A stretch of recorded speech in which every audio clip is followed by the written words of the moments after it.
आपने जो भी सवाल पूछा, मैं पिछले 10 दिन से रोजाना इन बहस पे जाता हूँ। किसी उस पत्रकार ने ये सवाल नहीं पूछा जो आज आपने पूछा है। बड़ा ही वैलिड सवाल है कि हमसे तो ये पूछा जाता है और अन्य राज्यों से पूछा जाता है कि भाई आपने अनलॉक क्यों कर दिया, इतना क्यों खोल दिया, बाजार क्यों खोल दिए, रेडी पटरी वाले लग गए, ये हो गया, दिवाली मना रहे हैं, सब कुछ हो गया। लेकिन इसकी जड़ में जो बात है वो ये है कि देश के अंदर डिजास्टर मैनेजमेंट एक्ट लगा हुआ है। इसके तहत केंद्र सरकार हर राज्य को अनलॉक 1, अनलॉक 2, अनलॉक 3 के दिशा निर्देश देती है। उसके अनुसार चीजें खोली जाती हैं, उसके अनुसार चीजें बंद की जाती हैं। तो सवाल जितना हमसे बनता है उतना केंद्र सरकार से बनता है, एक विषय।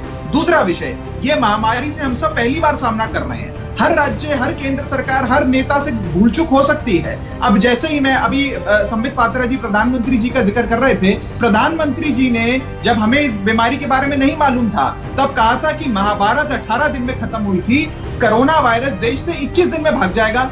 हो सकता है तब प्रधानमंत्री जी को पूरी जानकारी ना हो इस वायरस के बारे में, तभी ऐसा बयान दिया। फिर इन्होंने कहा कि दिया जलाओ, थाली पीटो, ताली बजाओ। हम सब ने ये किया ये सोच के कि कोरोना ऐसे भाग जाएगा। इनके एक नेता ने तो कहा कि रोज ये वाला पापड़ खाओ, ये पापड़ खाओगे तो आपको कोरोना महामारी नहीं छुएगी। हमने वो भी किया, किसी को जानकारी नहीं थी इस वायरस की, इन लोगों ने ये सारी बातें फैलाई। जी बिल्कुल, आज देश के उच्चतम न्यायालय ने आज दिल्ली सरकार, गुजरात सरकार, महाराष्ट्र सरकार और अन्य सरकारों से क्या क्या कदम उन्होंने कोरोना महामारी के सेकेंड वेव और कुछ राज्यों में थर्ड वेव को रोकने के लिए लिए हैं, उस पर एक स्टेटस रिपोर्ट मांगी है। हम पूरा ब्यौरा जो कदम हमने उठाए हैं वो सारा सुप्रीम कोर्ट में सबमिट करेंगे। अभी हमने हाई कोर्ट में भी सबमिट किया था।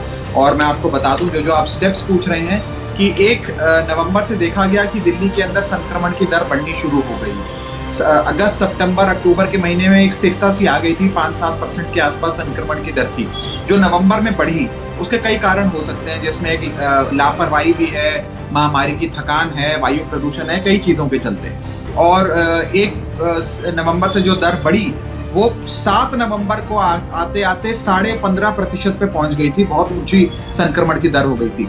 कई सारे प्रशासनिक हस्तक्षेप और राजनीतिक हस्तक्षेप रोहित जी करने के बाद, चाहे वो जो फंक्शंस की लिमिट है वो 200 गेस्ट से घटाकर 50 गेस्ट करनी हो, मास्क फाइन जो लगता है वो 500 रुपए से बढ़ाकर 2000 करना हो, मार्केट एसोसिएशन से बैठक करनी हो, आईसीयू बेड्स में 80% आरक्षण लाना हो, ये सारी चीजें लाने के बाद हमने देखा है कि संक्रमण की दर, मैं बड़ी बात कह रहा हूं, 15.5% से घटनी शुरू हुई। कब 14, 14.5, 13, 13.5, 12, 11.5, घटते घटते आज वो 10.5% पे आ गई है। यानी कि ग्राफ नीचे की ओर आ रहा है। हमें पूरा विश्वास है कि और नीचे जाएगा, लेकिन इसमें भागीदारी और सहयोग सबका चाहिए और राजनीति किसी की नहीं चाहिए।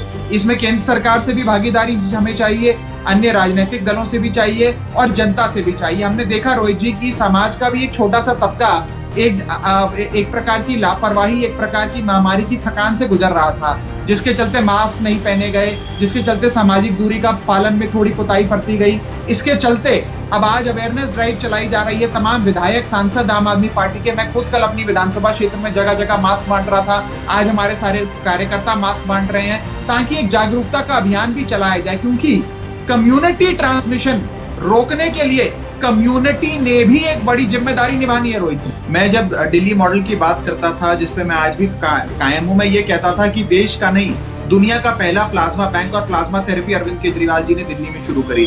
ऑक्सीमीटर सबसे पहले हमने बांटे, घर घर ऑक्सीजन सिलेंडर पहुंचाए, होम आइसोलेशन मॉड्यूल जो हमने शुरू करा, आज देश के अन्य राज्यों में उसको अपनाया जा रहा है। ऐसी कई सारी चीजें करी हैं और लोग ने आज हमारे अनुभव से सीखकर अपने अपने राज्यों में लागू करा है। लेकिन अगर मृत्यु के आंकड़े की आप बात कर रहे हैं तो उस आंकड़े को कोई झुटला नहीं सकता है।